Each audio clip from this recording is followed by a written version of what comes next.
أعوذ بالله من الشيطان الرجيم بسم الله الرحمن الرحيم الحمد لله الذي هدانا لهذا وما كنا لنهتدي لولا أن هدانا الله لقد جاءت رسل ربنا بالحق الصلاة والسلام على رسول المسدد والمصطفى الأمجد والمحمود الأحمد أبي القاسم محمد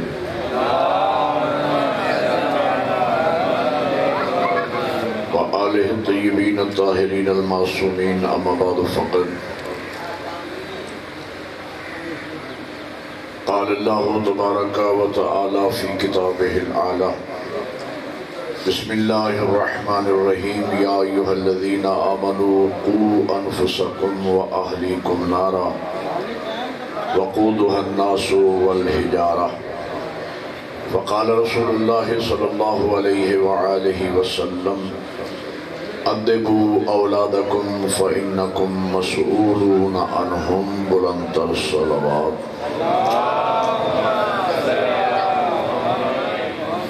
برادران ایمانی موالیان حیدر کرار و عاشقان حسین ابن علی،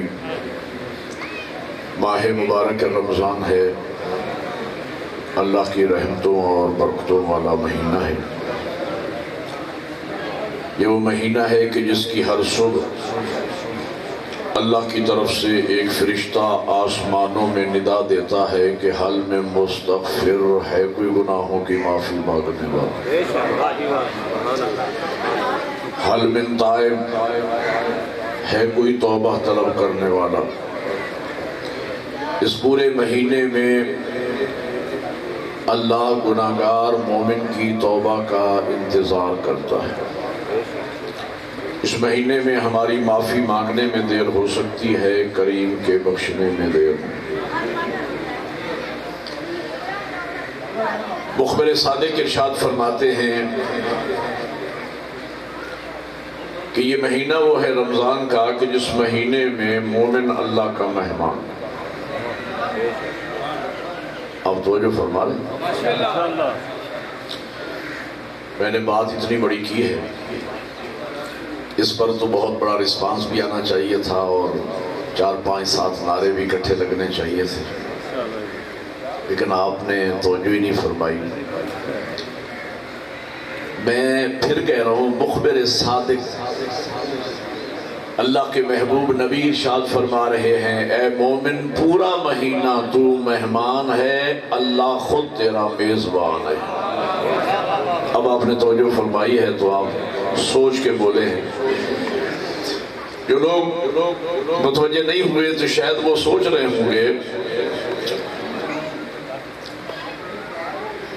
کہ یہ کیسی مہمان نوازی ہے، ہم کسی وڈیرے آدمی کے مہمان بنتے ہیں، کسی وزیر کے، مشیر کے، ٹھیک ہو۔ اگر کوئی علاقے کا وزیر یا مشیر ہمیں ایک وقت کا کھانا بلا کے دعوت دے کے اپنے ساتھ ایک میز پہ کھلا دے تو اس بات کا نشہ ساری زندگی دماغ سے نہیں اترتا، اور انسان اپنی اولاد کو بھی بتا کے مرتا ہے کہ فلاں وزیر نے مجھے کھانا کھلایا تھا۔ تو کیا مومن کو اس بات پہ ناز نہیں کرنا چاہیے کہ 14 کا خالق کہہ رہا ہے مومن تو مہمان ہے، میں تیرا میزبان۔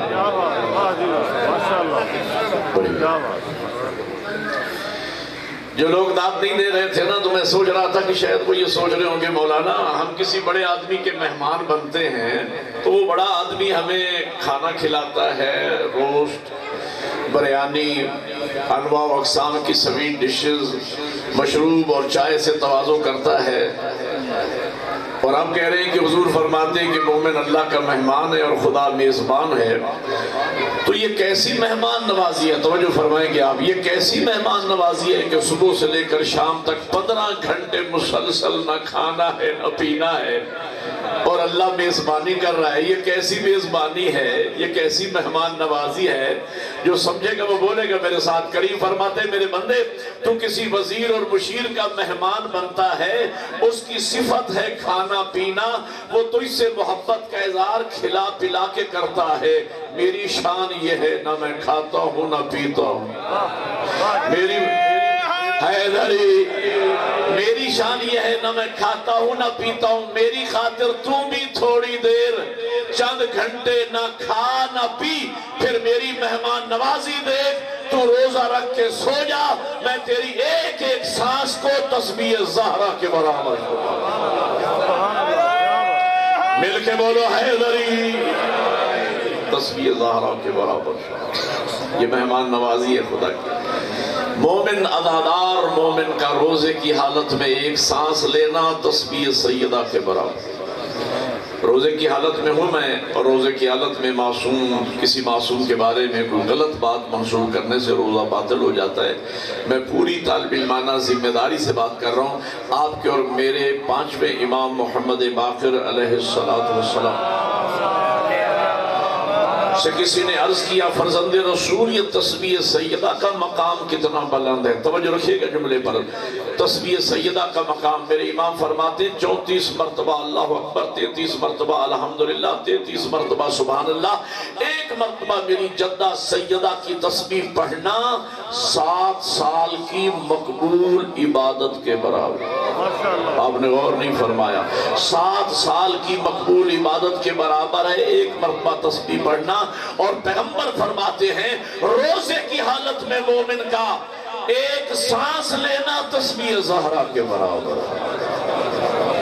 اور پھر یاد رکھو روزے کا تقاضا بھی اللہ مومن سے کر رہا ہے, مومن سے.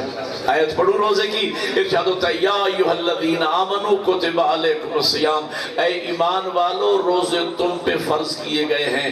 ایمان والا کسے کہتے ہیں؟ خطبۃ الغدیر میں پیغمبر فرماتے ہیں کہ اللہ قرآن مجید میں جب بھی اور جہاں فرماتا ہے نا یا ایھا الذین آمنوا, ان مومنوں کے امیر کا نام علی ابن ابی طالب ہے. کی 3 ضدیں ہیں, شرک ایمان کی ضد ہے, کفر ایمان کی ضد ہے, نفاق ایمان کی ضد ہے. مومن وہ ہے جو لا الہ الا اللہ پڑھ کے شرک سے دور ہو چکا ہو, محمد رسول اللہ پڑھ کے کفر سے دور ہو گیا ہو, اور علی ولی اللہ پڑھ کے نفاق سے دور ہو. اسے کہا جاتا ہے مومن. اللہ فرماتا ہے ہم نے روزے مومنوں پہ فرض کی ہے. اے ایمان والو روزے تم پہ فرض کیے گئے ہیں. ایمان والے کی ایک اور تشریح بھی کر دوں. میدان خندق میں, توجہ ایمان والا, میدان خندق میں پیغمبر نے ایمان فقط بتلایا نہیں, دنیا کو مجسم ایمان دکھایا. بولو یار جنہیں سمجھ آ رہی ہے. جب میرے امیر آقا عمر ابن عبد ود کے مقابل میں جا رہے تھے, شیعہ سنی کتب میں روایت موجود ہے, نبی نے فرمایا برز الایمان کلہ الی الکفر کلہ, کل کا کل ایمان جا رہا ہے کل کے کل کفر کی جانب. تو نبی نے بتا دیا ایمان کو مجسم دیکھنا ہو تو میرے بھائی علی ابن ابی طالب کو دیکھنا. اب اس حدیث خندق کے بعد میں ان آیات کا ترجمہ یوں کیا کرتا ہوں. اللہ فرماتا ہے یا ایھا الذین آمنوا, کیا مطلب اے علی علی کرنے والوں, اے علی ولی اللہ کی آسانے دینے والوں, روزے کا حکم تمہارے لیے. اچھا اللہ روزہ رکھوا کے چاہتا کیا ہے؟ نتیجہ دے رہا ہوں 2-4 منٹ کی گفتگو کا. اللہ روزہ رکھوا کے چاہتا کیا ہے؟ اللہ فرماتا ہے ایمان والو روزے تم پہ لکھ دیے گئے, فرض کر دیے گئے ہیں, کما کتب علی الذین من قبلکم, جس طرح تم سے پہلے لوگوں پہ فرض کیے گئے تھے. کیوں؟ لعلکم تتقون, تاکہ روزے رکھنے کے بعد تم متقی بن جاؤ. گویا اللہ سال میں ایک پورا مہینہ ہمارے لیے منتھلی ٹریننگ کا پروگرام بنائے ہوئے ہیں کہ سال میں پورا مہینہ ہم سے روزے رکھوا کے ہمیں متقی بنا کے اللہ ہمیں امیر مولا کی رعیت میں شامل کرنا چاہتا ہے. اس لیے کہ علی ہمارا گردوں کا امام نہیں, علی متقیوں کا امام.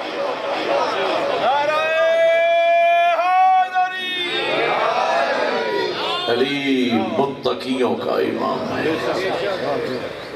روزے کی بڑی عظمت ہے, روزے کی بڑی فضیلت ہے. یہ میرے اوپر ایک دینی طالب علم تھا، ماہ مبارک رمضان کا حق تھا، میں نے چند جملے روزے کے متعلق عرض کر دیے۔ حدیث پڑھی میں نے آپ حضرات کے سامنے، ارشاد ہوتا ہے ادبوا اولادکم فانکم مسئولون، اولاد کی تربیت کرو، قیامت کے دن اولاد کے بارے میں تم سے پوچھا جائے گا۔ اور ہے میرے خیال روزہ زیادہ لگا ہوا ہے، روزہ مجھے بھی ہے، میں نے ڈیرہ غازی خان سے سفر شروع کیا، یہاں 8 گھنٹے کے بعد یہاں پہنچا ہوں، ظاہر ہے کہ لیکن عام روزے کی حالت میں ایک سانس تسبیح زہرا کے برابر ہے، اور مومن اگر مجلس میں بیٹھ کے علی علی بھی کر رہا ہو تو کتنا اجر و ثواب زیادہ ہو روزے کی حالت میں۔ الحمدللہ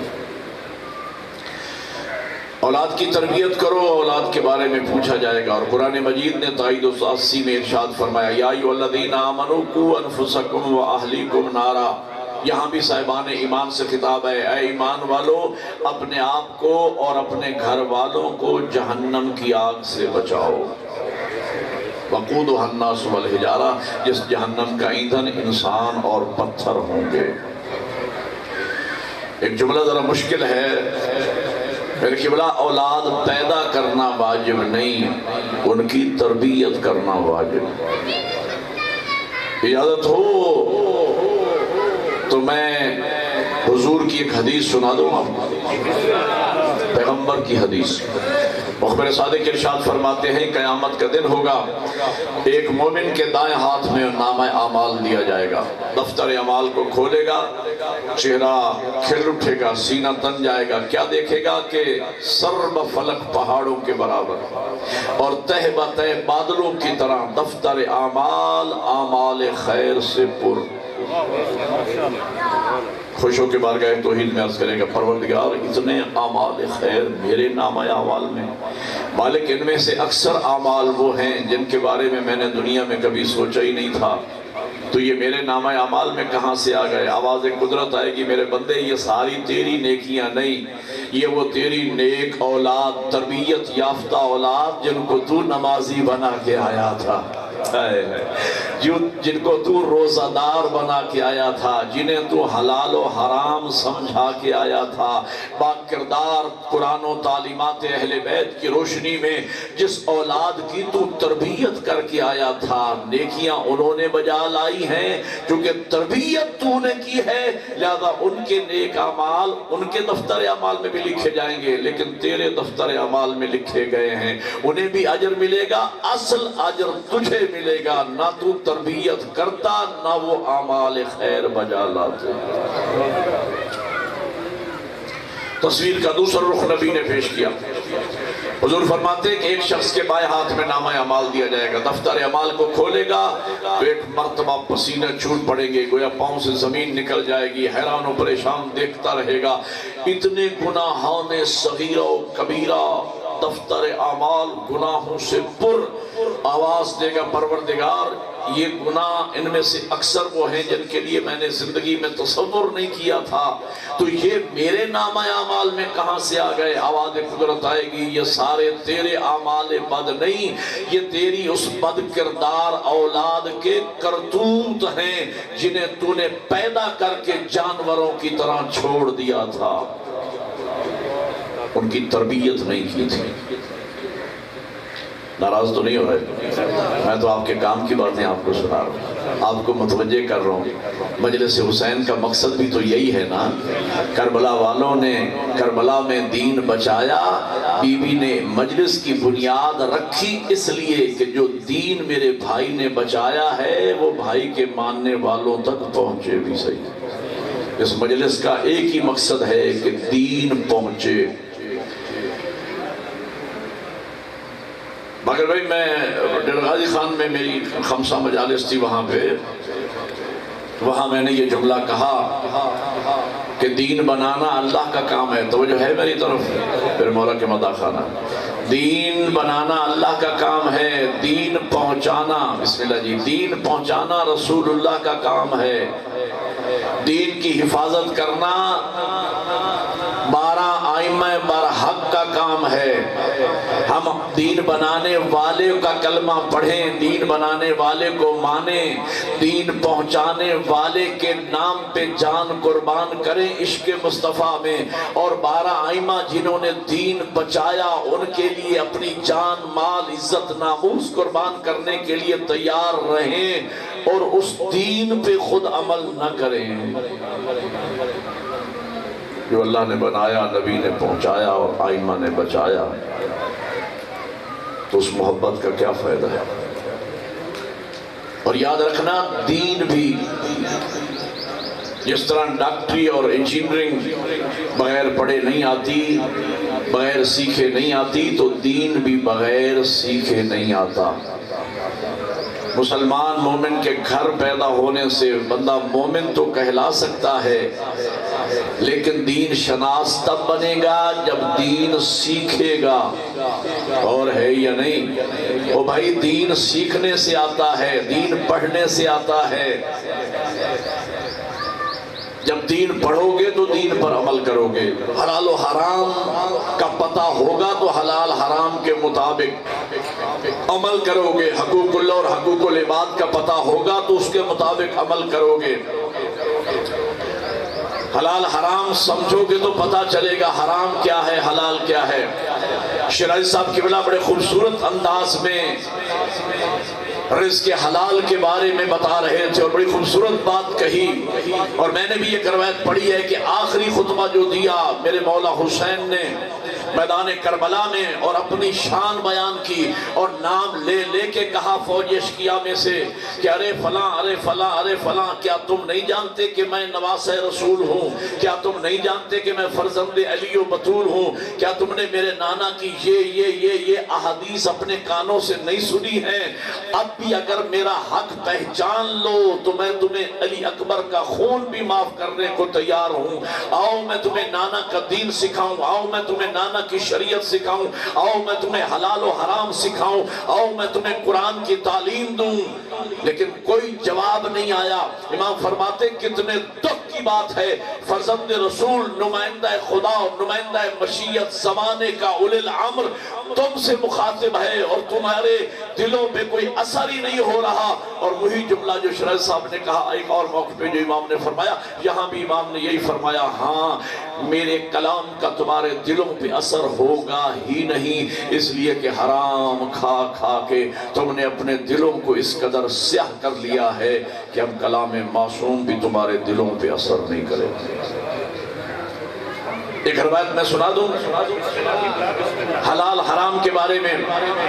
حضور تشریف لے جا رہے ہیں مدینہ کی گلیوں میں، یار اس کا نا ایکو ذرا کم کر دیں، چونکہ یہ ذاکر کے لیے ہوتا ہے، جو سوئی ذاکر ہیں ایکو ان کے لیے، بولی بیچارے نے کون سی سر لگانی، توجہ فرما رہی ہیں نہیں؟ لیکن مولوی بھی بے سورہ نہیں ہوتا۔ سر کی ایک تعریف میں بھی کیا کرتا ہوں، ہر وہ بات سریلی ہے جو مدح اہل بیت میں کہی۔ تو میں بھی سر میں ہی پڑھ رہا ہوں بھائی، میری سر کو سمجھنے والے لوگ بیٹھے حیدری جی۔ تو میں جملہ آپ کو سنا رہا ہوں، توجہ فرمائیں گے۔ حضور مدینہ کی گلیوں میں تشریف لے جا رہے، حرام کے بارے میں سنیے، حرام کس قدر مہلک ہے۔ چند بچے کھیل رہے تھے، کچھ بچوں نے حضور پہ سلام کیا، ایک بچے نے سلام بھی کیا اور حضور کی ابا کو آگے بڑھ کے کھینچا اور بھاگ گیا۔ حضور نے دوسرے بچوں کو الگ جواب دیا اور اس بچے کو خطاب کر کے کہا علیک السلام یا ولد الحرام۔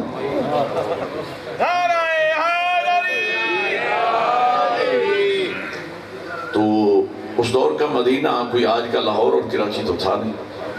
مجھے بھی 2 دفعہ اللہ نے حج کی سعادت بخشی ہے، کوئی حاجی بیٹھا ہو تو گواہی دینا۔ علماء کرام بتاتے ہیں کہ اس وقت جتنے ایریے میں مسجد نبوی ہے نا، اس زمانے میں اتنا ہی مدینہ شہر تھا۔ سب جانتے ہیں یہ اس کا بچہ ہے، یہ فلاں کا بچہ ہے۔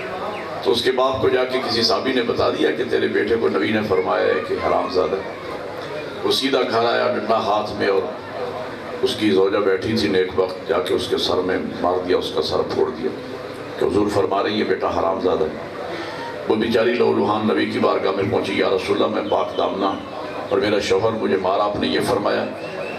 روایت میں ہے کہ حضور اس عالم میں گھر سے نکلے کہ ابا کا دامن زمین پر لکیر کھینچتا جا رہا تھا، اصحاب کو جمع کیا، اس بچے کے باپ کو بلایا اور فرمایا کہ یہ تیرا بیٹا تیری بیوی کی وجہ سے نہیں، تیری وجہ سے حرام زادہ ہے۔ جملے کو سمجھ کے جانا، تیری وجہ سے حرام زادہ ہے۔ اس نے کہا میری وجہ سے؟ کبھی باپ کی وجہ سے بھی اولاد حرام زادہ ہوتی ہے؟ نبی پوچھتے ہیں تو کام کیا کرتا ہے؟ تو وہ سود کا کاروبار کرتا تھا، سود کا۔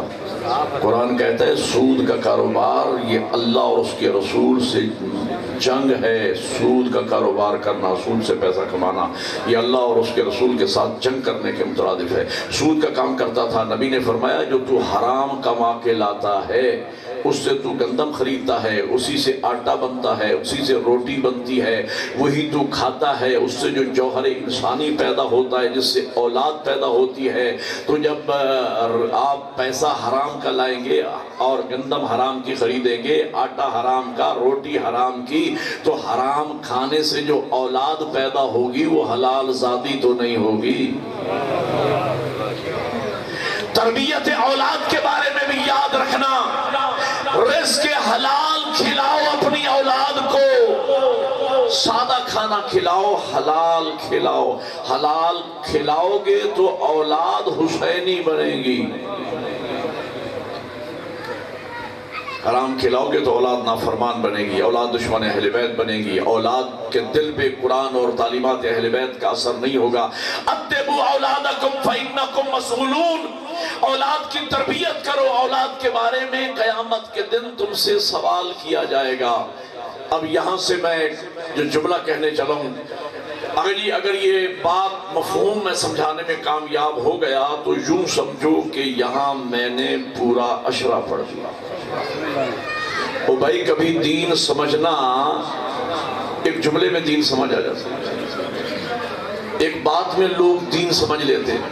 روایت میرے سامنے موجود ہے، پیغمبر کی سیرت میں میں نے پڑھا کہ ایک عرابی تھا، عرابی یعنی دیہاتی آدمی، بہت سیدھا سادہ کسی دور دراز علاقے سے آیا، اونٹنی پہ سوار، اور سادہ اتنا کہ جہاں حضور کی کچہری لگی تھی آ کے محفل میں اونٹنی پر سوار بیٹھے بیٹھے آداب و تسلیمات بجا لایا اور کہا یا رسول اللہ میں بڑے دور علاقے سے آیا ہوں اور میرے پاس وقت بالکل نہیں ہے، جلدی کیجئے مجھے دین سکھائیے اور میں جاؤں۔ پتہ نہیں آپ غور فرما رہے ہیں۔ حضور زیر لب مسکرائے، روایت میں ہے کہ حضور نے 2 آیتیں پڑھی، من یعمل مثقال ذرۃ خیر یرا ومن یعمل مثقال ذرۃ شر یرا۔ ترجمہ بھی سنا دوں تاکہ پیغام پہنچ جائے۔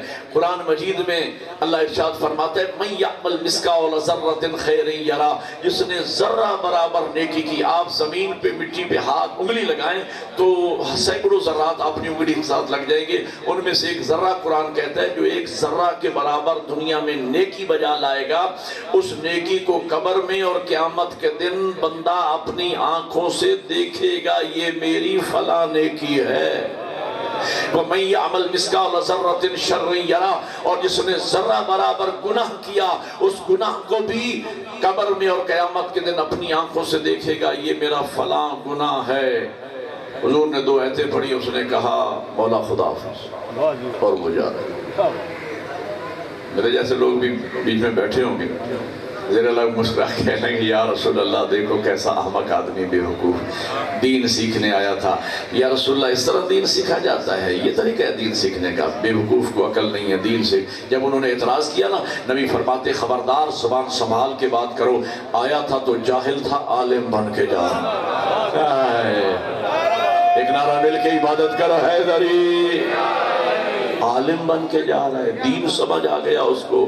جو جملہ میں کہنے چلا ہوں اس علاقے کے مومنین، میں کافی پروگرام 4-5-6 پروگرام تو پڑھ چکا ہوں قبلہ باقر شاہ صاحب قبلہ کے توسط سے، اور اب مومنین سے میں بھی مانوس ہو گیا ہوں اور آپ بھی مجھ سے کافی مانوس ہو گئے۔ تو میں چاہتا ہوں کہ مخلصین کے سامنے ایسی مجلس پڑھوں اپنی کم علمی کے مطابق کہ زندگی بھر آپ کو کام آئے، یہ مجلس آپ کو زندگی بھر کام آئے۔ اور جن مرحوم کی بلندی درجات کی مجلس ہے ان کی درجات کی بلندی کا سبب بن جائے یہ مجلس۔ توجہ فرمائیے گا، یہ مفہوم سمجھ میں آ گیا تو سمجھو میں نے پورا عشرہ علاقے میں پڑھ دیا۔ مفہوم یہ ہے کہ اللہ معصوم بچے ہر گود میں بھیجتا ہے۔ معصوم سے میری مراد وہ نص سے عصمت نہیں ہے، یہ وہ تاج عصمت نہیں ہے جو انبیاء اور آئمہ کے سروں پہ اللہ سجاتا ہے، یعنی وہ معصوم نہیں۔ معصوم سے مراد خطاؤں سے پاک، گناہوں سے پاک، معصوم بچہ۔ بچے کو عرف عام میں بھی معصوم کہا جاتا ہے، بچہ معصوم ہوتا ہے۔ معصوم بچے، توجہ رکھیے گا، معصوم بچے، اس بات کو یاد رکھنا، لوہے دل پہ لکھ لینا، اور ہو سکے تو بچوں کو کہہ کے گھروں میں کسی کاپی پہ یہ جملہ، یہ بات لکھوا لینا، تاکہ بعد پڑھتے رہو گے اور زندگی بھر یہ آپ کو مفہوم یاد رہے گا تو کام آئے گا۔ معصوم اولاد اللہ ہر کسی کو دیتا ہے، اور اللہ نے ہدایت کا اتنا منظم ترین نظام انسانیت کے لیے وضع فرمایا ہے، منظم ہدایت کا نظام، جس میں انبیاء ہیں، رسول ہیں، اولی العزم پیغمبر ہیں، خاتم النبیین ہیں۔ توجہ، اس کے بعد 12 آئمہ کا سلسلہ، 12ویں امام کے بعد نواب اربع، نواب اربع کے بعد اجتہاد و مرجعیت کا ایک نظام، سلسلہ در سلسلہ، کڑی در کڑی، آج تک نظام ہدایت اس مجلس تک مسلسل آپ کے ساتھ ملا ہوا ہے۔ میری طرف دیکھ، میں آپ سے بات کر رہا ہوں یار، میں آپ سے کچھ کہنا چاہتا ہوں، کچھ دے کے جانا چاہتا ہوں، آپ میری طرف دیکھو تاکہ میرا مفہوم سمجھ سکو میں کہنا کیا چاہ رہا ہوں۔ نظام ہدایت یعنی ایک سلسلہ ہے، ایک زنجیر ہے، جس کا ایک سرا توحید سے ملا ہے، معبود سے ملا ہے، دوسرا سرا عبد سے ملا ہے۔ اللہ جبرائیل، نبی، آئمہ سے لے کر مراجع عظام، مجتہدین، علماء اور مجلس حسین کے ذریعے ہدایت کا منظم نظام ہے، جس کے ذریعے ہر عبد اپنے معبود کے ساتھ جڑا ہوا ہے۔ اور ایسا منظم نظام، قرآن بھیجے، صحیفے بھیجے، کتابیں نازل فرمائی، نہج البلاغہ آیا، احادیث کی کتاب آئی۔ اگر مومن اس پورے نظام ہدایت کو منو انفالو کرے اور اس کی سائے میں اپنے بچوں کی تربیت کرے، تو جو اللہ نے گودیوں میں معصوم بچے دیے ہیں، ہم ان کی تربیت کر کے معاشرے کو معصوم ہی پلٹا سکتے ہیں۔ میں نے کچھ کہا، پتہ نہیں آپ سمجھے یا نہیں سمجھے، معصوم ہی پلٹا سکتے ہیں، لیکن ہم اس نظام ہدایت کی طرف متوجہ نہیں ہیں۔ اب میں اگر پوچھوں، انیلیسس کروں، تجزیہ کروں، تو دیکھو یہی پھر نتیجہ نکل آئے گا۔ مجھے بتاؤ اس مجمع میں کون وہ بندہ ہے جس نے ترجمہ اور تفسیر کے ساتھ سمجھ کے پورا قرآن زندگی میں پڑھا ہو؟ قرآن بیان للناس ہے، لوگوں کے لیے بیان ہے، علماء کے لیے نہیں ہے، مجتہدین کے لیے نہیں ہے۔ ہدی للناس ہے یہ قرآن، لوگوں کے لیے ہدایت ہے۔ اور قرآن کو اللہ نے اتنا آسان بنا کے نازل کیا ہے، اگر ترجمے کے ساتھ آپ قرآن پڑھیں تو قرآن آپ سے گفتگو کرتا ہے۔ مولا امیر فرماتے ہیں جب کبھی علی کا دل چاہتا ہے علی اللہ سے باتیں کرے تو علی نماز پڑھتا ہے، جب علی کا دل چاہتا ہے میرا مالک مجھ سے باتیں کرے، علی تلاوت قرآن کرتا ہے۔ حیدری، شکریہ بزرگوں۔ یعنی خدا بندے سے بات کرتا ہے تو کیا ہم میں سے کوئی ہے جس نے مکمل تفسیر کے ساتھ ایک ایک آیت کو ترجمے کے ساتھ پڑھا ہو کہ مالک ہم سے کیا چاہتا ہے، کیا ہدایت کر رہا ہے؟ کون مومن وہ ہے جس نے نہج البلاغہ ترجمے کے ساتھ پڑھ لیا ہو، صحیفہ کاملہ ترجمے کے ساتھ پڑھ لیا ہو، احادیث پیغمبر ترجمے کے ساتھ؟ احادیث کا کتنا بڑا مجموعہ جو پورے نظام ہدایت کا حصہ ہے، اللہ نے ہمیں عطا فرمایا۔ کتنا بڑا باقی جو مسلمان ہیں نا 72 فرقے، ان کے نزدیک صرف نبی کی حدیث حدیث کہلاتی ہے۔ شیعو تم کتنے خوش نصیب ہو، وہاں ایک محمد کی حدیث حدیث ہے، تمہارے پاس 14 محمد کی حدیث حدیث ہے۔ اتنا بڑا ذخیرہ احادیث معصوم کی کلام کا موجود ہے۔ کتنی حدیثیں آپ نے یاد کی ہیں، عشرے ہوتے ہیں، خمسے ہوتے ہیں، شب بیداریاں ہوتی ہیں، لطیفے سنائے جاتے ہیں، صدری باتیں مجالس میں پڑھی جاتی ہیں۔ بھئی حدیث تو وہ پڑھے گا جو حدیث پڑھ کے آیا ہوگا، قرآن تو وہ سنائے گا جس نے قرآن کھول کے کبھی دیکھا ہوگا۔ جس بندے نے زندگی میں نماز جعفریہ کھول کے نہ دیکھی ہو، تحفۃ الامام کے 2 پیج نہ پڑھے ہوں، وہ جو بندہ دن کو دوپہر کو لنگر کر کے مجلس پڑھے، وہ تمہاری نسل کو کیوں بتائے گا کہ روزہ رکھنا واجب ہے؟ مل کے حیدری، جسے کلمہ صحیح نہیں آتا۔ قبلہ مشتاق شاہ صاحب بیٹھے ہیں، عالم نما ذاکر ہیں، بڑی علمی گفتگو کرتے ہیں اور بڑی امر بالمعروف اور نہی عن المنکر کرتے ہیں۔ وہ سن رہے ہوں گے میری گفتگو، آپ کے سامنے کی بات کرتا ہوں، میرے پاس ابھی ریکارڈنگ موجود ہے، میں اس بندے کا نام نہیں لیتا۔ 80,000 60,000 70,000 نیاز لیتا ہے ایک مجلس کی، 12-15 لاکھ میں عشرہ محرم پڑھتا ہے۔ ایک بندے کو مومن بنا رہا ہے، کلمہ پڑھا رہا ہے، ممبر پہ کلمہ پڑھا رہا ہے، ٹاپ 10 میں وہ آتا ہے خط مداح خان، کلمہ پڑھا رہا ہے۔ اور کلمہ کیسے پڑھا رہا ہے؟ پڑھو لا الہ الا اللہ محمد رسول اللہ علی ولی اللہ وصی یا رسول اللہ۔ پھر کہتے ہیں تیرو تے ماں حسین دی راضی ہو۔ یار کوئی خدا کا خوف کرو، 70-80 ہزار روپیہ دے رہے ہو، اس کو کلمہ آتا نہیں، اس لیے کہ وہ تو اتنا بچہ تھا اور ممبر پہ آیا اور آپ نے اس کو اٹھا کے سر پہ بٹھا لیا اور اس کو ہزاروں روپے نیاز دے دی۔ اس کو تو موقع نہیں ملا کہ دینیات پڑھے یا تحفۃ العوام کے 2 پیج پڑھے، یہ تو معیار ہے۔ تو جو جاہل ہوگا وہ تمہاری، یار خدا کے واسطے آپ مجھے بلاؤ یا نہ بلاؤ، لیکن حق بات کہنا میری ذمہ داری ہے۔ حق بات کہنا اس قوم کی نسلیں بے دین ہو جاتی ہیں جس مذہب کا مولوی بے دین ہو جائے اور وہ مسلط پسندی کا شکار ہو جائے اور لوگوں کی خوشنودی کے لیے مجلس پڑھے کہ تاکہ آئندہ میری مجلس خراب نہ ہو اور میری ڈائری فل ہو جائے۔ میں رازق اللہ کو سمجھتا ہوں، رزق ملتا حسنین کی جوتیوں کا صدقہ ہے۔ میں کسی بانی مجلس کو اپنا رازق نہیں مانتا ہوں۔ بات جو حق ہے، جو سچ ہے، میں کہوں گا وہ اپنے بیٹے کو سائنس پڑھانے کے لیے، بیالوجی اور فزکس اور کیمسٹری پڑھانے کے لیے، انگلش پڑھانے کے لیے تو ہائی کوالیفائڈ ٹیوٹر ڈھونڈ کے لاتے ہو۔ یار 2000 اضافی لے لے، پڑھا لکھا بندہ ہو جو میرے بچے کو انگلش پڑھائے۔ انگلش اور 4 دن کی زندگی کے لیے دنیاوی تعلیم اور دنیاوی نوکری کی خاطر اپنے بچے کو کوالیفائڈ ماسٹر اور ٹیوٹر سے پڑھاتے ہو اور قوم کے بچوں کو مجلسوں میں جاہلوں کے حوالے کرتے ہو۔ کلمہ ہی نہیں آتا۔ اور بعض تو ایسے بھی ہیں، بعض تو ایسے لوگ بھی ہیں کہ جو اپنی مجلس بھی شاگرد سے لکھواتے ہیں، بیچارے سکول کبھی گئے ہی نہیں، اور اگر سامنے سے اگر ڈائری ان کی اٹھا لی جائے، نہ قصیدہ یاد رہے، نہ ربائی، نہ بند۔ 70-80 ہزار روپیہ نیاز ہے، اور جب وہ پڑھنے آتا ہے تو دور دراز سے دوڑ کے لوگ بھاگ کے آتے ہیں، بھاگ کے، ایک نعرہ مل کے بولو حیدری، بھاگ کے آتے ہیں، بھاگ کے آتے ہیں، آ کے بیٹھتے ہیں۔ اور جب کوئی عالم کھڑا ہوتا ہے جس نے دین سکھانا ہے، حلال و حرام بتانا ہے، جب کوئی عالم دین کھڑا ہوتا ہے یا دینی طالب علم کوئی میرے جیسا آتا ہے، سگریٹ پینے، پانی پینے لوگ باہر چلے جاتے ہیں۔ اخلاق شرازی صاحب کا جملہ مجھے بڑا پسند ہے، فرماتے ہیں جن لوگوں کو اتنی تمیز نہ ہو کہ کس کی مجلس میں آ کے بیٹھنا ہے اور کس کی مجلس میں اٹھ کے جانا ہے۔ آپ لوگ تو بہت خوش نصیب ہیں اور بابصیرت مومنین ہیں، یہاں کے دیہات کا ماحول ہے، لیکن میں بہت متاثر ہوں یہاں کے لوگوں سے۔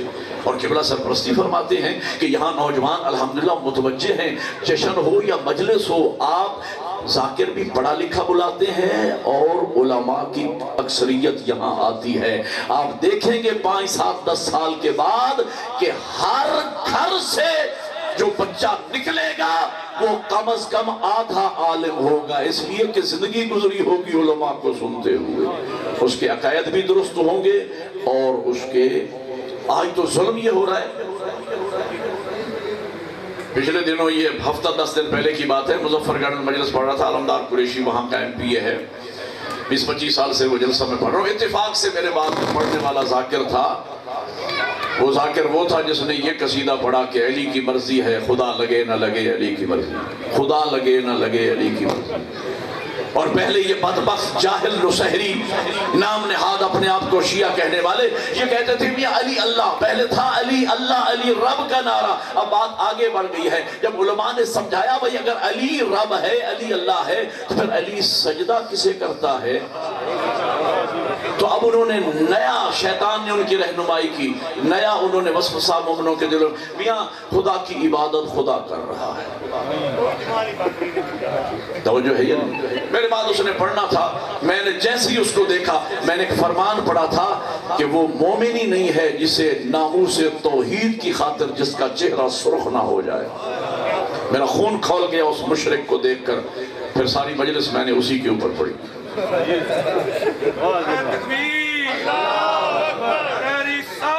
یا رسول اللہ، یا رسول اللہ، حیدری، پوری مجلس میں نے اس کے اوپر پڑھی، اور پھر وہ ویڈیو میں موجود ہے، اگر کوئی دوست کہے گا تو میں اس کو ویڈیو بھی سینڈ کر دوں گا۔ پوری مجلس میں نے، اور مجھے یاد آ گیا مظفر گڑھ کا چونکہ علاقہ تھا تو مجھے یاد آ گیا مظفر گڑھ میں خادم حیدری صاحب ہیں، ایک مانا ہمدانی کے بزرگ بیٹھے ہیں، بہت زیرک آدمی، انہوں نے مجھے بتایا کہ میری جوانی کا دور تھا، مظفر گڑھ میں کسی صاحب نے مجلس پڑھی اور کہنے لگا مومنو ہون میں تمہیں وہ قصیدہ سنانا ہے کہ تمہیں سبیہ خانہ بھول جائے۔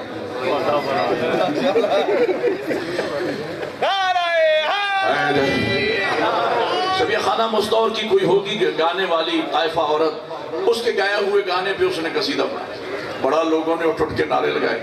پیچھے بیٹھا ہوا تھا ایک ذاکر جس کا نام تھا نظر ارشاد جھڑیر، بزرگوں نے پتہ نہیں نام، نظر ارشاد، یہ سرائکی کا میر انیس کہلاتا تھا، کلام ہے اس کا، میں ابھی آپ کو سناتا ہوں۔ انہوں نے ربائی لکھی، ابھی وہ پڑھنے والا پڑھ کے اترا ہی تھا کہ انہوں نے بسم اللہ کر کے وہ ربائی اس کو سنانا اس کو چاہتے تھے جو پڑھ کے گیا تھا، بیٹھے بیٹھے ربائی لکھی، اور آپ ذرا محسوس کریں گے، ظاہر سرائکی آپ جانتے ہیں، ذاکرین سرائکی میں پڑھتے ہیں تو لطف لیں گے آپ کہ کیا ادب پرو دیا اس نے کہا کنجر کمین بھکا سرنگیاں پاک میں مرتے آ گئے قوم کو بھاگے۔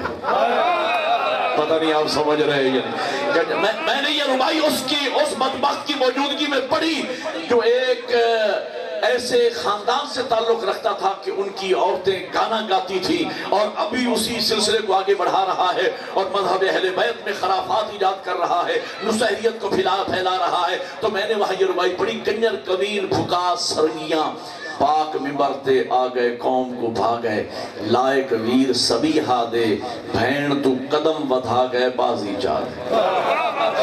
فطرت، نظر ارشاد جھڑیر لکھتا ہے، فطرت دے بد ذات کمینے مشن دا رنگ بدلا گئے تختہ چا گئے، نظر جھنڈیرا کیوں نہ رون لوگ عارف جھوک لڑا گئے پان چھڑا گئے۔ مجلس کرانے سے زیادہ اہم ہے ذاکر کا انتخاب، کہ جو لوگ آپ بلا رہے ہو، لاکھوں روپے خرچ کر رہے ہو، ہزاروں روپے لنگر پہ خرچ کر رہے ہو، ہزاروں میں نیازیں دے رہے ہو ان کو، تو آپ جو لوگ بلا رہے ہو ان کو آل محمد کا پیغام کیا دینا چاہتے ہو؟ پیغام اہل بیت کا تو وہ دے گا جو پیغام پڑھ کے آیا ہوگا۔ ادبوا اولادکم فإنکم مسئولون عنہم، اولاد کی تربیت کرو۔ جس جملے کا میں نے وعدہ کیا کہ اگر یہ سمجھ آ گیا تو یہ سمجھو میں نے اشرا پڑھ دیا۔ اللہ ہمیں معصوم بچے دیتا ہے لیکن ہم نظام ہدایت کو فالو نہیں کرتے۔ اللہ معصوم دیتا ہے، ہم عدم تربیت کی وجہ سے گناہگار بنا کے جوان کر کے معاشرے کو دیتے ہیں۔ بچوں کو جھوٹ ہم سکھاتے ہیں، چوری ہم سکھاتے ہیں، غیبت کرنا ہم سکھاتے ہیں، گناہ کرنا ہم سکھاتے ہیں۔ ماں باپ رول ماڈل ہوتے ہیں بچوں کے لیے، جو ماں باپ کرتے ہیں بچے وہی سیکھ کے جوان ہوتے ہیں۔ بے نماز ہم بناتے ہیں، اللہ نے معصوم دیے تھے، ہم جوان کر کے گناہگار بنا کے معاشرے کو پلٹاتے ہیں۔ اب جن کے دلوں میں اہل بیت کی ولا اور محبت ہے، سر اٹھانا۔ پوری کائنات میں واحد خاندان ہے یہ 14 کا خاندان، خاندان نبوت، خاندان عصمت و طہارت، واحد خاندان ہے کہ جن کی گودیوں میں اللہ نے معصوم بھیجے اور انہوں نے تربیت کر کے معاشرے کو معصوم ہی پلٹائے۔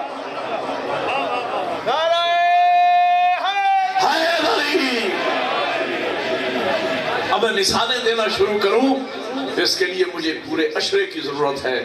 مثالیں اہل بیت کے خاندان کی کہ جو بچے جن کے لیے نص عصمت بھی نہیں آئی قرآن میں، نہ وہ نبی ہیں نہ امام ہیں، لیکن ملکہ عصمت حاصل ہے۔ ابھی میں بات کروں گا تو آپ میری گواہی دیں گے۔ ایک جوان کا میں نام لیتا ہوں جس کی عظمت یہ ہے، جسے نام علی والا ملا، شکل محمد والی ملی۔ اس کی کیوں آواز خراب ہو رہی ہے؟ جسے نام علی والا، میری طرف دیکھتے رہیں تاکہ اور وقت تھوڑا ہے، نام علی والا ملا، میری طرف دیکھ رہے ہیں، نام علی والا ملا، شکل محمد والی ملی۔ آپ نے لطف ہی نہیں لیا جملے کا، آپ سپیکر کی طرف ہی دیکھتے رہ گئے۔ وقت تو آپ کا ضائع ہوگا، وہ جو مجھے یاد ہے وہ تو مجھے تو یاد رہے گا ہی، میں آپ کے لیے پڑھ رہا ہوں۔ نام علی والا، شکل محمد والی، نہ نبی ہے نہ امام، نہ نص عصمت ہے، لیکن ملکہ عصمت حاصل تھا، معصوم تھے، بالفعل معصوم تھے علی اکبر۔ اور ان کی عصمت کی دلیل یہ ہے کہ امام ہوتا ہے نمائندہ مشیت، جب امام بات کرتا ہے تو امام نہیں بولتا، مشیت بول رہی ہوتی ہے۔ میرے مولا حسین فرماتے ہیں، لوگوں یاد رکھنا، اب میں وہ جوان میدان میں بھیج رہا ہوں کہ جو شکل میں، صورت میں، سیرت میں، کردار میں، ظاہر میں اور باطن میں میرے نانا محمد کی شبیہ ہے۔ یہ تربیت کیا جناب لیلہ نے، مولا حسین نے، جناب زینب سلام اللہ علیہ نے، اس نظام ہدایت کو سامنے رکھ کر جوان تربیت کر کے دین کو پیش کیا۔ دوسری مثال دوں، میرے مولا باب الحوائج سرکار ابو الفضل العباس سے علمدار، جن کے لیے مولا امیر فرماتے ہیں، امام ہیں، نمائندہ مشیت ہیں، فرماتے ہیں یہ میرا شہزادہ شکل میں، صورت میں، سیرت میں، کردار میں میری شبیہ ہے۔ مولا امیر نے جنہیں فرمایا، یا بنیا انتا قمر بنی ہاشم، یہ میرا بیٹا عباس ہاشمیوں کا چاند ہے۔ یہ ان کی عصمت کی دلیل ہے۔ کن ہاشمیوں کا چاند ہے بھائی؟ جن ہاشمیوں میں عبد المطلب بھی ہیں، جناب عبداللہ بھی ہیں، جن ہاشمیوں میں مصطفیٰ بھی ہے، مرتضیٰ بھی ہے، مجتبیٰ بھی ہے، سید الشہداء بھی ہے، جن ہاشمیوں میں زین العابدین ہے، محمد باقر ہے، جعفر صادق ہے، موسی کاظم ہے، علی رضا ہیں، محمد تقی ہیں، علی نقی ہیں، حسن عسکری ہے۔ ان ہاشمیوں میں پیدا ہو کر ان 14 کا چاند کہلانا، مولا عباس، یہ عصمت کی دلیل ہے۔ اللہ نے جناب سیدہ کو اور مولا کائنات کو دو بیٹے دیے، دونوں معصوم، حسن و حسین، دو شہزادیاں دی، نہ وہ نبی نہ امام، ان کے لیے نص عصمت بھی نہیں۔ اللہ اپنی مصلحت خود بہتر جانتا ہے، لیکن ایک راز جو میں سمجھتا ہوں وہ یہ ہے، اللہ چاہتا یہ تھا تاکہ دنیا کے سامنے علی و بطول کی تربیت کا معجزہ کھل کے سامنے آ جائے اور دنیا دیکھ لے کہ حسن و حسین معصوم ہیں اللہ کی طرف سے۔ زینب و ام کلثوم کو ملکہ عصمت حاصل ہے ماں کی تربیت کی وجہ سے۔ ایسی تربیت کی جناب سیدہ نے اپنی شہزادیوں کی، ملکہ عصمت حاصل تھا، عصمت صغریٰ لقب ہے۔ اگر توجہ ہو تو میں 2 جملے اس بی بی کے فضائل کے سناؤں آپ کو۔ آپ الحمدللہ ہر بندہ متوجہ ہے، میں بہت مطمئن ہوں، ہر بندہ ہمتن گوش ہے، متوجہ ہے۔ اور جو میں بی بی کے فضائل، آپ نے ہمیشہ بی بی کے مصائب سنے، میں بی بی کے فضائل کے، اور بزرگ بیٹھے، مجلسی لوگ بیٹھے ہیں جو مجلسوں میں شرکت کر رہے ہیں، وہ گواہی دیں گے کہ یہ جملے شاید آپ پہلی دفعہ ہی سنیں گے، اور 14 قصیدوں جتنا لطف آئے گا ایک جملے کا بی بی کے فضائل کا جملہ کہہ رہا ہوں۔ جس بی بی کا نام اللہ نے رکھا زینب، اور فرماؤ یار میں کچھ کہہ رہا ہوں، یہ 2 لفظوں کا مجموعہ ہے، زینب 2 لفظوں کا مجموعہ ہے، زینن لے اب، کیا مطلب؟ باپ کی زینت۔ اب سر اٹھانا جملہ کہنے چلا ہوں، نبی کی حدیث ہے، زینو مجالسکم بذکر علی ابن ابی طالب، اپنی مجالس کو زینت دو میرے بھائی علی کے ذکر کے ساتھ۔ وہ علی جو مجلس کی زینت، محفل کی زینت، مسجد کی زینت، محراب کی زینت، منبر کی زینت، جنت کی زینت، کوثر کی زینت، دنیا کی زینت، آخرت کی زینت، وہ علی جو پوری کائنات کی زینت ہے، اس کی زینت کا نام زینب ہے۔ آپ نے توجہ فرمائی، اگلا جملہ بلا فصل عرض کر رہا ہوں، کیا مقام و مرتبہ ہے میری اس مرشدزادی کا۔ جس گھر میں تشریف لائی پنجتن پاک پہلے سے موجود تھے، عظمت بتا رہا ہوں، بی بی کا مقام بتا رہا ہوں، پنجتن پاک پہلے سے موجود تھے، ان میں سے ہر ایک ہستی گویا ناطق قرآن، اب جو سمجھے گا وہ بولے گا میرے ساتھ. روزے کی حالت میں شاید آپ نہیں بول رہے کیونکہ روزہ لگا ہوا ہوگا، لیکن میں بھی روزے کے ساتھ ہی تقریر کر رہا ہوں بھائی، میں بھی تو زور لگا رہا ہوں آپ کے سامنے. آپ ذرا سمجھیے، بولنا اتنا زیادہ ضروری نہیں مجلس میں جتنا مجلس کو سمجھنا ضروری ہے. سنیے گا، میں بی بی کی عظمت کا جملہ کہہ رہا ہوں. جناب سیدہ زینب سلام اللہ علیہ کا مقام کیا ہے؟ پنجتن پاک جن کی گود میں بی بی آئی، اگر نانا گود میں لیں بی بی کو تو وہ قرآن. اب آپ نے لطف لیا ہے. بابا باب العلم گود میں لیں بیٹی کو تو وہ قرآن. نتیجہ سنیے گا، اگر ماں عصمت کبریٰ گود میں لیں تو وہ قرآن، اگر بھائی حسن گود میں لیں تو وہ قرآن، اگر بھائی حسین گود میں لیں تو وہ قرآن. تو 5 بندے مجھے سمجھ کے دعا دیں گے، شاہ جی میں لاہور تک مطمئن جاؤں گا. زینب اس حدیث کا نام ہے جو قرآن کی گود میں پلی ہے. حیدری، قرآن کی گود میں پلنے والی حدیث قدسی کا نام زینب.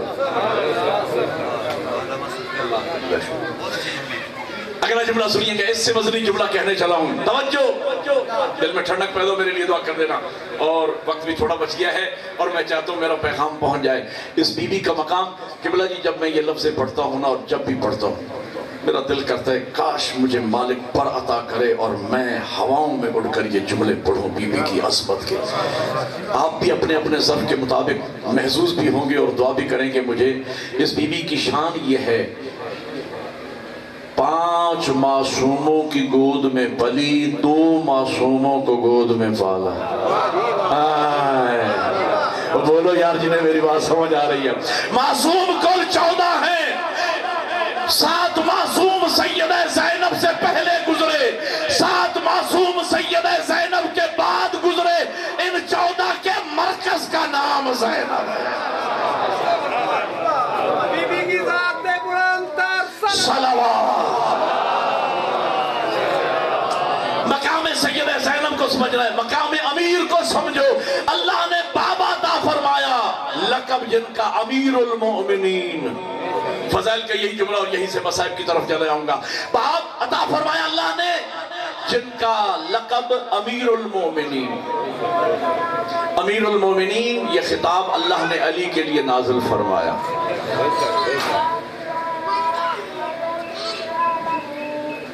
اذان درود پڑھتے رہے محمد والے. چلو چلو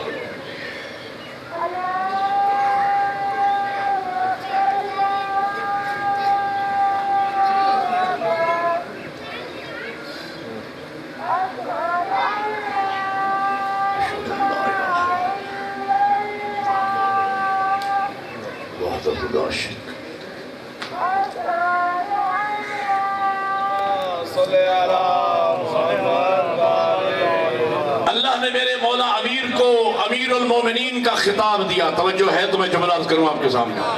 امیر المومنین کا خطاب دیا، میرٹھ پہ اہل سمجھ کے، کو اس کا پڑھ کے، میرٹھ پہ اہل سمجھ کے، علی کی خدمات دیکھ کر، علی کے اوصاف دیکھ کر، علی کے شرف دیکھ کر، میرٹھ پر اللہ نے علی کو امیر المومنین کا لباس خطاب دیا. یہ لباس تھا علی کا، بادشاہوں کو پسند آ گیا، چرا کے لے گئے. پتہ نہیں آپ سن رہے ہیں؟ ایک نعرہ مل کے حیدری. بھائی بادشاہ، اگر اس جملے پہ توجہ جوان، بادشاہ لباس ہو بادشاہ کا، اگر کسی کنگال اور فقیر کو پہنا دیا جائے تو وہ جوکر ہی تو لگے. یہ لباس تھا علی کا، بادشاہوں کو پسند آ گیا، چرا کر لے گئے. میں بات عرض کیا کرتا ہوں، لائق سجدہ اللہ کی ذات ہے. تو جن لوگوں نے اللہ کو لائق سجدہ نہیں مانا تو انہوں نے کیسے کیسے لوگوں کے سامنے پھر سجدے کیے. کبھی وہ انسان آگ کے سامنے جھکا، کبھی بندر کے سامنے جھکا، کبھی گائے کے سامنے جھکا، کبھی مورتی کے سامنے جھکا. کہاں آگ، کہاں انسان، کہاں پتھر، کہاں انسان، کہاں آگ، کہاں انسان، کہاں گائے، کہاں انسان، کہاں بندر. لیکن ذوق سجدہ کو تسکین نہ ملی. کیوں؟ اس لیے کہ وہ سجدہ جسے تو گراں سمجھتا ہے 1000 سجدوں سے دیتا ہے آدمی کو نجات. جو لائق سجدہ تھا جب اس کو سجدہ نہیں کیا تو ذلیل ہوا. یہ انسان خسیس چیزوں کے سامنے جھکا. اب سمجھنا میری بات کو. اللہ نے علی کو میرٹ پر امیر المومنین بنایا. تو جن لوگوں نے علی کو امیر المومنین نہیں مانا تو کیسے ذلیل ہوئے اور کیسے امیر المومنین ان کو ملے. مروان امیر المومنین، عبد الملک ابن مروان امیر المومنین، ولید امیر المومنین، یزید امیر المومنین. توجہ ہے یا نہیں؟ شراب کے حوض میں غوطے لگانے والے امیر المومنین، نشے کے عالم میں 2 کی جگہ 4 رکعت نماز پڑھانے والے امیر المومنین، ماں بہن اور بیٹی میں تمیز نہ کرنے والے میری طرف دیکھ جا خدا کا واسطہ. ماں بہن اور بیٹی میں تمیز نہ کرنے والے امیر المومنین، جمعے کی نماز بدھ کو پڑھانے والے.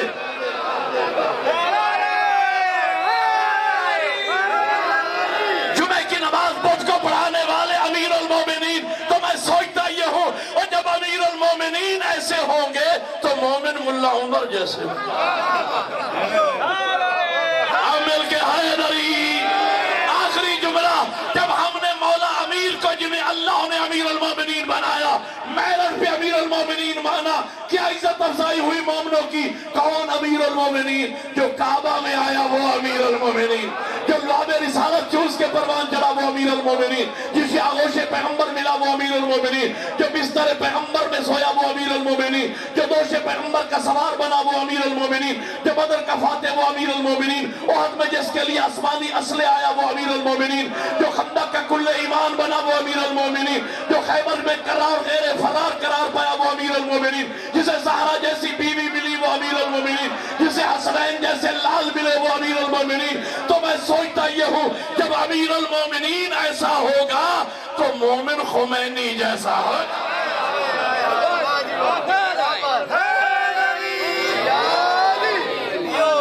جب مولا ایسا ہوگا تو مومن خامنائی جیسا ہوگا.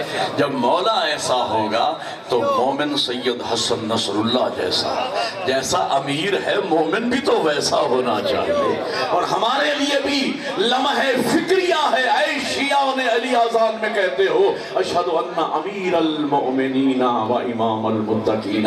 علی امیر مومنوں کا ہے. اگر مومن اپنے آپ کو سمجھتے ہو تو ایک لمحے کے لیے سوچو جب مولا ایسا ہے تو مومن کیسا ہونا چاہیے. 5-7 دقیقے رہ گئے. یہ رمضان کا آخری عشرہ وہ ہوتا ہے جس میں بیٹیاں اپنے اپنے بابا سے عید مانگنے کی تیاریاں کر رہی ہوتی ہیں. ظاہر مولا کا فرصہ دینے آئے ہو. مسلمانوں، ہم روزے کے عالم میں ماؤں بہنوں اور بیٹیوں کو لے کے مجلس میں رو اس لیے رہے ہیں کہ مسلمانوں کی بیٹیاں عید کی تیاریاں کر رہی تھیں. علی کے گھر سے بین آ رہے تھے. جناب زینب بین کر کے فرماتی تھی بابا بتا تیرے یتیموں کو خاموش کیسے کرو. میرے 5ویں امام محمد باقر علیہ السلام فرماتے ہیں مسلمانوں کو جب بھی موقع ملا ہے انہوں نے ہم اہل بیت کی عیدیں برباد کی. علی کی بیٹیاں یتیم ہوئیں عید سے 9 دن پہلے. جناب مسلم کی بیٹیاں یتیم ہوئیں عید سے 1 دن پہلے. جزاک اللہ جزاک اللہ. مولا کی شہادت ہے کہ یہ شہادت کی مجالس ہے آخری مدح خان کا. لیکن میں نے چند درد آپ کے سامنے مولا کے بیان کرنے ہیں. موسم کے مطابق مصائب کے 4 جملے آپ کی آنکھوں میں آنسو اتار آئیں گے. عبادت مکمل ہو جائے گی. عزادارو، ہمارے آئمہ میں سب سے بڑے مظلوم امام کا نام علی ہے. ہو سکتا ہے کوئی ماتمی عزادار سوچ رہا ہو کہ مولانا شاید آپ اشتباہ کر رہے ہوں کہ سب سے بڑے مظلوم تو مولا حسین تھے. یقیناً مولا حسین سب سے بڑے مظلوم یقیناً تھے، لیکن حسین سے بڑے مظلوم کا نام علی ہے. دلیل یہ ہے مولا حسین نے ساری زندگی شہزادوں جیسی گزاری.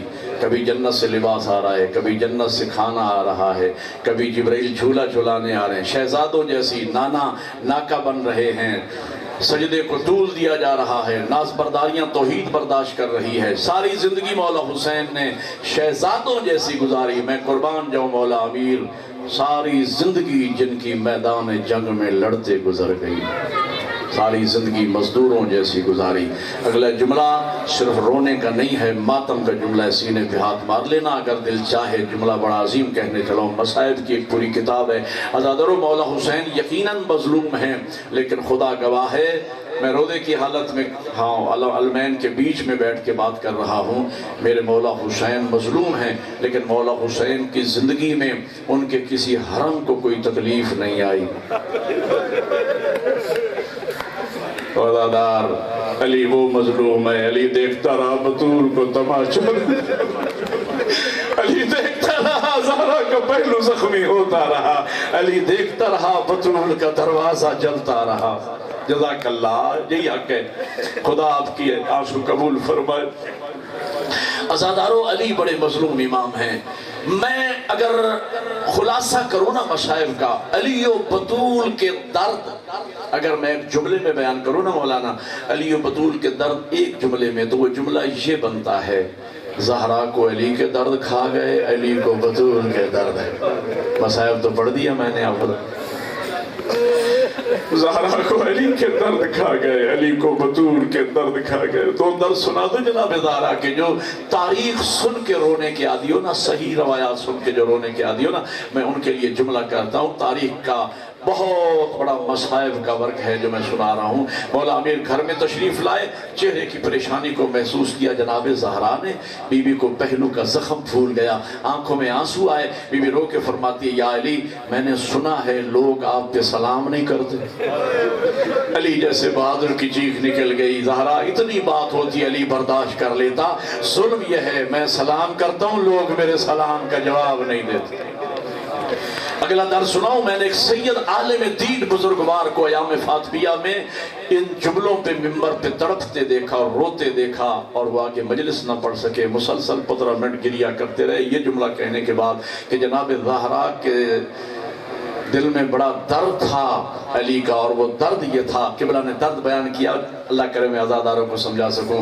فرماتے بابا کی وفات کے بعد بی بی کا معمول یہ تھا، نماز فجر پڑھنے کے بعد بی بی برقع پہن لیتی تھی، حسن و حسین کو انگلی کے ساتھ ملا لیتی تھی، ایک ایک صحابی کا دروازہ کھٹکا کے کہتی تھی، اور میرے بابا کی نبوت کا واسطہ گھروں سے نکلو، میرے بابا نے علی کی ولایت کا اعلان کیا تھا، آؤ گواہی دو، آؤ گواہی دو، علی کی ولایت کی گواہی دو، میرے بابا نے اعلان کیا تھا، حق کے امیر المومنین غصب ہو رہا ہے، نکلو گواہی دو۔ بی بی فرماتی ہے میری مظلومیت یہ تھی، جب مسلمان دیکھتے تھے نا کہ وہ محمد کی بیٹی آ رہی ہے، وہ گھروں کے دروازے بند کر لیتے، اور میں روتی ہوئی واپس چلی آتی تھی، بابا تیرے جانے کے بعد تیری زہرا کا احترام مسلمانوں نے بھلا دیا۔ میں مولا کی شہادت نہیں شروع کر رہا، 1 گھنٹے کا مضمون ہے، مجھے بڑے درد یاد ہیں مولا امیر کے، لیکن میں مولا علی کے 2 درد آپ کو سن، یہ تو بی بی کے درد تھے نا، 2 درد مولا علی کے سن لیجئے، 2-2.5 منٹ کی زحمت۔ عزادارو، بی بی کی جب شہادت ہوئی نا، معصوم کو غسل معصوم دیتا ہے، مولا امیر غسل دے رہے تھے، علی کا درد سنا رہا ہوں، مولا امیر غسل دے رہے تھے، ایمن پانی پکڑا رہی تھی، ایمن راویہ ہیں کہ جب میرے رونے کی آواز بلند ہوئی تو مولا علی نے مجھے تسلی دی، تسلی دی کہ رو ضرور ایمن رو ضرور، مگر آہستہ رو، تیرے رونے کی آواز سن کے میری زینب اور روتی ہے، تیرے رونے کی آواز سن کے میرے حسنین اور روتے ہیں۔ ایمن راویہ ہیں کہ ابھی مولا مجھے تسلی دے رہے تھے کہ دوران غسل کوئی ایسا مرحلہ آ گیا، علی جیسے بہادر کی چیخیں بلند ہوئی، میں نے قدموں پہ ہاتھ رکھ کے کہا، یا علی اس قدر بلند آواز سے گریہ کرنے کا سبب کیا ہے؟ کہ علی نے رو کے کہا، ایمن بطول کی ٹوٹی ہوئی پسلی علی کو رونے پہ مجبور کر رہی ہے، مجھے نہیں بتایا یا علی میرے پہلو کی پسلیاں ٹوٹ گئیں۔ آپ گریہ فرما رہے ہیں تو ایک جملہ اور سن لیجئے، غسل مکمل ہوا، کفن پہنایا گیا، شہزادے شہزادیاں، علامہ سید صفدر حسین نجفی مسلم ملت میرے استاد تھے، میں نے حوض علمیہ میں قبلہ سے اپنے کانوں سے جملے سنے، سب آئے، مولا حسین تھوڑے فاصلے پہ کھڑے ہو گئے، اللہ کرے میں منظر آپ کو دکھا سکوں۔ مولا امیر فرماتے حسن بیٹا جاؤ بھائی حسین سے کہو ماں کا آخری دیدار کر لیں۔ مولا حسن آئے، بھیا بابا فرما رہے ہیں آخری دیدار ماں کا کر لو۔ مولا حسین رو کے فرماتے ہیں بھیا حسن آپ جانتے ہیں میری ماں فخر مریم، اگر مریم کفن سے اپنے بیٹے عیسیٰ کو بلا سکتی ہے، میری ماں بھی شہیدہ ہے، میری ماں زندہ ہے، جب تک اماں خود مجھے بلائے گی نہیں میں آگے نہ بڑھوں گا۔ قبلہ فرماتی یہ سننا تھا، انت و حنت و مدت یدیہا، بند کفن ٹوٹ گئے، زہرا کے دو ہاتھ برآمد ہوئے، آواز آئی آؤ میرے کربلا کے غریب بیٹے۔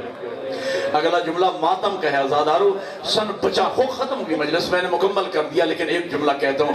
اگر جی سن 95 میں مجھے اللہ نے پہلی مرتبہ کربلا کی زیارت بخشی۔ علامہ محمد عباس کوبی صاحب آپ جانتے ہیں، بہت بڑے مصاحب خان ہیں، پرنسپل بھی رہے ہیں ایک ادارے کے، پڑھی لکھی شخصیت ہیں۔ کوبی صاحب کا ساتھ تھا ہمارا قافلہ، اور جب ہم روضہ حسین میں داخل ہوئے نا تو میں نے قبلہ کے گلے میں باہیں ڈال کے کہا کہ قبلہ آپ عالم ہیں اور پہلے بھی آ چکے ہیں، مجھے سب سے پہلے وہ جگہ دکھائیں جہاں 70 قدم کے فاصلے پہ غریب ذبح ہوتا رہا، 3 بہنیں سر پہ قرآن رکھ کے کہتی رہی ہو ظالم نہ مار، کربلا کے زوار بیٹھے ہو میری بات کی گواہی دینا۔ وہ مجھے مقتل لے کے آئی، یہاں میرے مولا کا مقتل ہے، وہاں میرے مولا کا مدفن ہے، قبر وہاں پہ ہے۔ تو میں نے رو کے قبلہ سے پوچھا کہ مجھے بتائیں جہاں ذبح ہوا زہرا کا بیٹا 13 ضربوں کے ساتھ، یہ جملہ ہے ماتم، وہاں دفن کیوں نہ ہوئے، اتنے فاصلے پہ جا کے دفن کیوں ہوئے؟ قمی صاحب قبلہ کی چیخ نکل گئی، کہا نقوی صاحب جو بات میری سمجھ میں آتی ہے وہ یہ ہے کہ یہاں 13 ضربوں سے ذبح ہوا زہرا کا بیٹا، لیکن 11 محرم کی رات جب ماں آئی نا حسین سے ملنے کے لیے، اتنے فاصلے پہ کھڑی ہو گئی زہرا، زخمی پہلو سے ہاتھ اٹھا کے ماتھے پہ رکھا، حسین تو میرا مقروض ہے، میں نے تجھے کفن سے بلایا تھا، حسین ماں ملنے آئی ہے مجھے آواز دو۔ کٹے گلے سے آواز آئی اماں آپ کو ایک ضرب لگی تھی، میری لاش 9 حصوں میں تقسیم ہے۔ وہاں سے غریب زہرا کا لاشا اٹھا، ماں کے قدموں میں پہنچا جہاں غریب زہرا کا مدفن۔ 1.5 کروڑ روپیہ لا کے زمین کربلا دی خرید کے انہوں نے نال ملاپ کیتے، انہوں نے سنت ادا کی تے بڑے چنگے ملاپ مولا دے مداح خان نے انہوں نے بڑی پیار بڑی محبت کرتے ہیں۔ اللہ پاک نے مردراز فرمائے نہ بچے دے مردراز فرمائے۔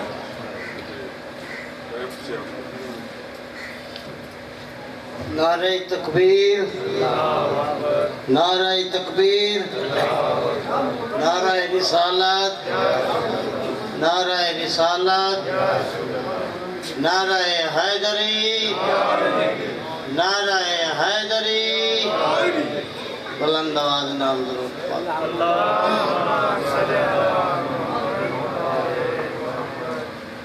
اکتفا الحمد شریف ترائے تفکر شریف پڑھ کے ملک دے روح نسال ثواب۔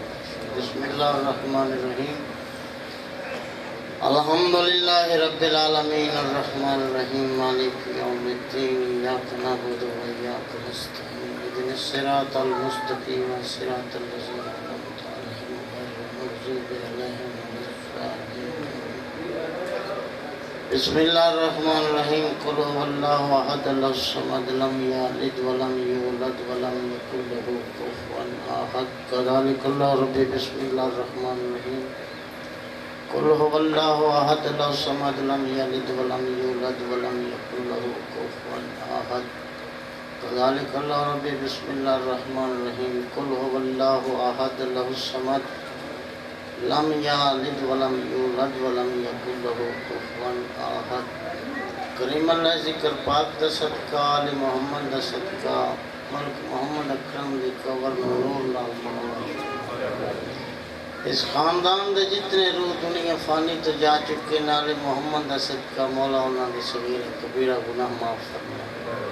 میرا کریم اللہ ذکر پاک دا صدقہ، اسا گناہگاران دے جتنے روح دنیا فانی تو جا چکے، نال محمد دا صدقہ مولا انہاں دی صغیر کبیرہ گناہ معاف فرما۔ مولا کریم ذکر پاک دا صدقہ، آل محمد دا صدقہ، اس گھر دی تنگی تنسی دور فرما۔ مولا کریم اس دعا میں اپنی بارگاہ قبول منظور فرما۔ اللہم صلی اللہ علیہ وسلم۔ درود پاک پڑھو بلند آواز۔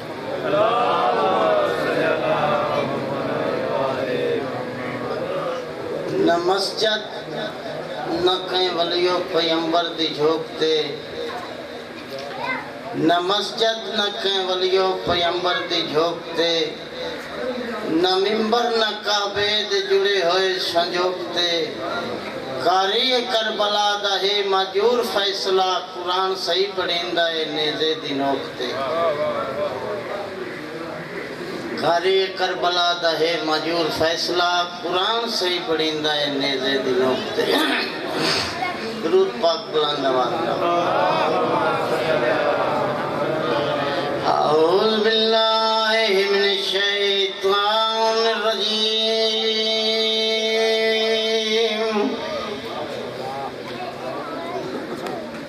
بسم اللہ الرحمن الرحیم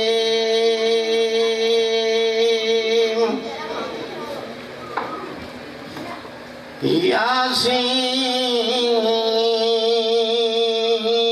والقرآن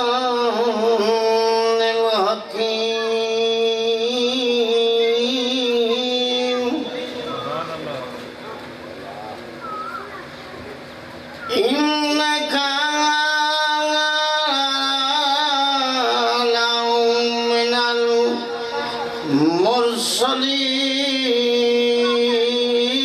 المرسلين على صراط مستقيم تنزيل العزيز الرحيم لتنذر قوما ما أنذر آباؤهم فهم لا غافلون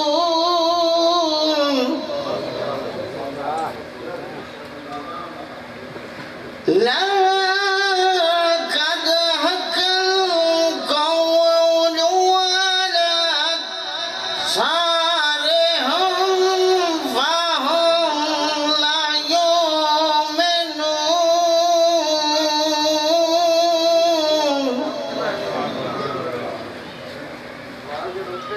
بيدي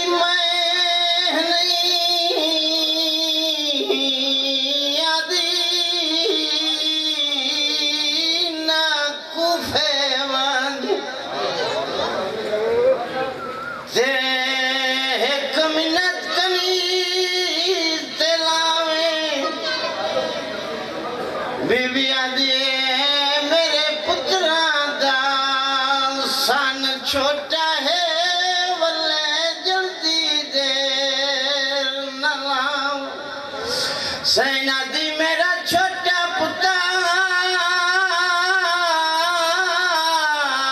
روی رات کو ڈردا تے کو اپنے کول سماوے پیو ابراہیم دا ہاں یاد رکھی میں کوئی عید تے پتار ملاؤ سفیر حسین تے زینب دا تے جدا ٹرکو فیدو پیا ہو باؤں دے رباس بنے جیاں دے رخسار چمیندہ پیو پتر جڑا تھی اہلے گئے تے آبین دے خیمے گیا گل لاکے بھین رکیہ کو پیو فضل دا روندالی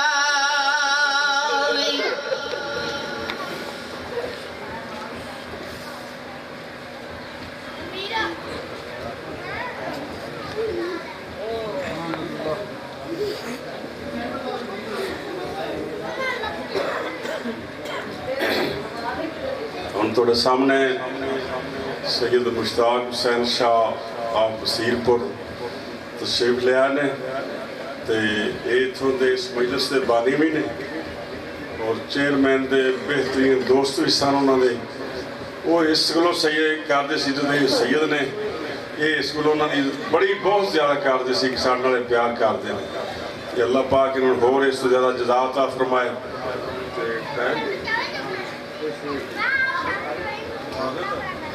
روزے تاکو میرے باری اور اس کو بعد بھی چھیکڑ حاضر گیا آج میں آپ کو تھوڑا